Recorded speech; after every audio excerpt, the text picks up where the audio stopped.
प्रधानमंत्री को देश छोड़ करके भागना पड़ा। व्यवस्था को बदलना पड़ेगा। मिस्टर एस उसी में लगे हुए हैं। उनका किसी से झगड़ा नहीं है, किसी कंपनी के साथ कंपटीशन नहीं है, किसी देश के सरकार के साथ कंपटीशन नहीं है। वो व्यवस्था को ही बदलने में लगे हैं। तो व्यवस्था को बदलने में थोड़ा परेशानी तो होगा, वही परेशानी हम लोग झेल रहे हैं दोस्तों। और एक बार जब ये बन जाएगा तो हमारे जीवन को तो छोड़ दीजिए, आने वाली कई कई पीढ़ियां यहाँ पर आजाद हो जाएंगी। उनको करप्शन का सामना नहीं करना पड़ेगा, उनको नौकरी के लिए लाइन में नहीं लगना पड़ेगा, उनको बिजनेस के लिए गला काट कंपटीशन में नहीं जाना पड़ेगा। यहाँ पर कोई बॉस नहीं होगा, सब अपने अपने बिजनेस के मालिक होंगे। जो अदर आप एमएलएम नेटवर्क मार्केटिंग कंपनी में देखते हैं कि आपका जो सीनियर होता है वो बॉस होता है, आप उसको पूछ कर ही कुछ कर सकते हैं। आप ऑफिस में काम कर रहे हैं तो उनसे पूछ के आप छुट्टी ले सकते हैं। आपका पत्नी बीमार है, आपके परिवार बीमार है, फिर भी आपका बॉस छुट्टी देगा तभी जा सकते हैं। तो ये जो मानसिकता है, पूरी व्यवस्था है पूरी दुनिया में, इस व्यवस्था को चेंज करने के लिए मिस्टर एस आ रहे हैं। सोचिए कितनी बड़ी बात है। ये व्यवस्था खत्म कर देना चाहते हैं। यहाँ पर कोई शासक नहीं रहेगा, कोई शासन नहीं कर सकता आपके ऊपर में।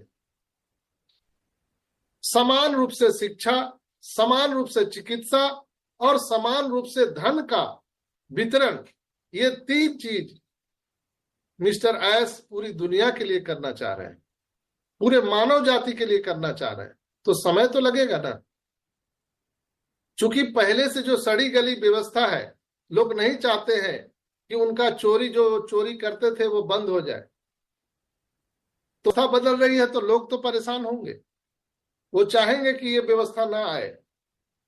इसलिए मिस्टर एस ने बोला था कि ऑन पैसिव कोई बिजनेस नहीं है, ऑन पैसिव एक विचारधारा है, इसे कोई नष्ट नहीं कर सकता दोस्तों। हम यहां सभी लोग जीतने वाले हैं।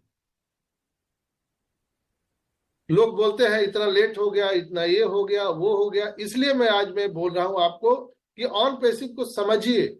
ऑन पैसिव क्या है? बिल्कुल हम लोगों का पैसा लगा हुआ है, कोई 4 साल कोई 5 साल से हम लोग यहाँ पर लगे हुए हैं, परेशान है। हर लोगों को परेशानी है, किसी को इलाज के लिए पैसा नहीं है, किसी को खाने के लिए पैसा नहीं है, बिटिया की शादी करना है। और मैं ईमानदारी से मैं हाथ ईश्वर की तरफ हाथ उठा के बोल रहा हूं, सबसे ज्यादा अगर कोई परेशान है तो मैं हूं। मुझे पैसे की सबसे ज्यादा जरूरत है। मैं ईश्वर से अल्लाह वाहिगुरु से प्रार्थना करता हूं अगले 1 मिनट में हमको पैसा मिल जाए ऑन पैसिव से, लेकिन नहीं मिल सकता, इसलिए कि व्यवस्थाएं जब बदलती है तो समय लगता है, और जब वो स्टार्ट होगा तो फिर हमें पैसे की जरूरत नहीं पड़ेगी। हमें अल्लाह वाहिगुरु ईश्वर गॉड के तरफ हाथ उठा करके नहीं प्रार्थना करना पड़ेगा, हे अल्लाह, हे वाहिगुरु, हे ईश्वर गॉड हमें कुछ दे दे। हम लोग क्या करेंगे?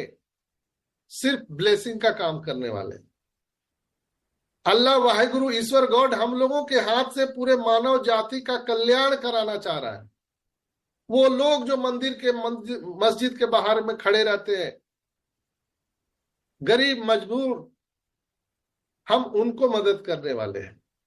आपके आस पड़ोस में जो आतंकवादी गतिविधियां चल रही है, जो चोर लोग बने हुए हैं, वो भी तो इंसान है ना, उनको भी तो भगवान ने बनाया है।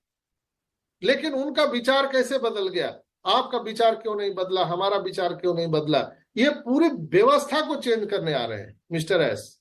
कैसे हो सकता? कोई एक नेता का लड़का है, वो जाकर के 5 स्टार होटल में रुकता है, 5 स्टार उनकी व्यवस्था पढ़ने की है, बड़े बड़े स्कूल में पढ़ता है, लेकिन हमारा आपका बच्चा सरकारी स्कूल में पढ़ता है। वो एकेडमी आएगा तो ये व्यवस्था चेंज होगा कि नहीं? आपका भी बच्चा हार्वर्ड यूनिवर्सिटी में पढ़ सकता है, free of cost, free of cost. ये व्यवस्था बदलने जा रहे हैं मिस्टर एस।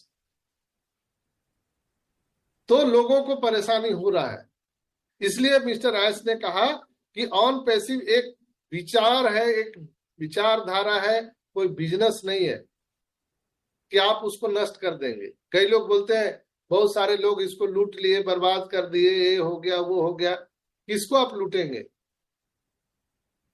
जैसे आप अभी करंट सिनेरियो आपने देखा बांग्लादेश का, उसके पहले आपने श्रीलंका में देखा। अगर बांग्लादेश में 1 लाख आदमी मर जाते हैं, उसे क्या फर्क पड़ता है? क्या आंदोलन बंद हो जाएगा? क्या नहीं। आंदोलन वो विचारधारा है। जब तक उस विचार को आप नहीं चेंज करेंगे, लाखों करोड़ों लोग भी चले जाएं, वो विचार जिंदा रहेगा। मिस्टर एस कोई व्यक्ति विशेष नहीं है। किसी इंसान, किसी व्यक्ति का नाम मिस्टर एस मुफारा नहीं है। मिस्टर एस मुफारा एक विचार का नाम है, एक विचारधारा का नाम है। मिस्टर एस इस दुनिया से चले जाएंगे, सबको जाना है, लेकिन वो विचार जिंदा रहेगा, वो विचारधारा जिंदा रहेगा। आज आप देखते हैं हम लोग महात्मा गांधी की पूजा करते हैं। क्यों महात्मा गांधी की आज पूजा हो रही है? महात्मा गांधी एक इंसान में एक विचारधारा थे। उन्होंने पूरी दुनिया को अहिंसा का पाठ पढ़ाया, तो एक विचारधारा थे। उसी तरह से मिस्टर एस कोई व्यक्ति विशेष नहीं है, एक विचारधारा है जो पूरी दुनिया को इंसानियत का पाठ पढ़ा रहे हैं, पूरी दुनिया से करप्शन को हटाना चाहते हैं, पूरी दुनिया में ह्यूमैनिटी की बात करते हैं, पूरी दुनिया में समान रूप से वो व्यवस्था सबके लिए बनाना चाहते हैं, चाहे वो शिक्षा हो, चिकित्सा हो, हर चीज के मामले में सबको समान रूप से। दुनिया के 8 अरब लोगों के लिए व्यवस्था बदलने के लिए वो इंसान काम कर रहा है। तो आप अगर उनके साथ नहीं रह सकते हैं, तो हम लोगों को उनको गाली देने का भी अधिकार नहीं है, भला बुरा भी नहीं कह सकते हैं। इस बात को समझिए। कई लोग उनको कुछ भी अपशब्द लिख देते हैं, इसलिए आप सबसे आग्रह है कि इतने बड़े महान विचारधारक को कृपया इस तरह से आप ना करें। हालांकि ये तो फितरत है। सुकरात ने दुनिया को बदलने का प्रयास किया, उनको जहर का प्याला दे दिया गया। यीशु ने दुनिया को बदलने का प्रयास किया, उनको सूली पे चढ़ा दिया गया। करबला का आप देख रहे हैं, करबला का क्या जरूरत था? आप हर जगह देखिए ना। आप गौतम बुद्ध को देखिए, गौतम बुद्ध को पूरी दुनिया ने माना, उनके विचार को माना, लेकिन लास्ट में उनको जहर दे करके मारा गया। हालांकि वो जाने अनजाने में हुआ, लेकिन वो जहर से ही मरे। उन्होंने कहा था गौतम बुद्ध ने कि मैं जो पहला भोजन जिसने दिया है, मैं उसको भी धन्यवाद करता हूं। मरते वक्त उनका शब्द था गौतम बुद्ध का कि जो पहला भोजन मैंने जिससे प्राप्त किया है, मैं उनको धन्यवाद देता हूं, और जो आखिरी भोजन मैं आज प्राप्त कर रहा हूं, मैं उनको भी सत सत नमन करता हूं। पहला भोजन उन्होंने माता से प्राप्त किया था, और लास्ट भोजन भी एक स्त्री से उन्होंने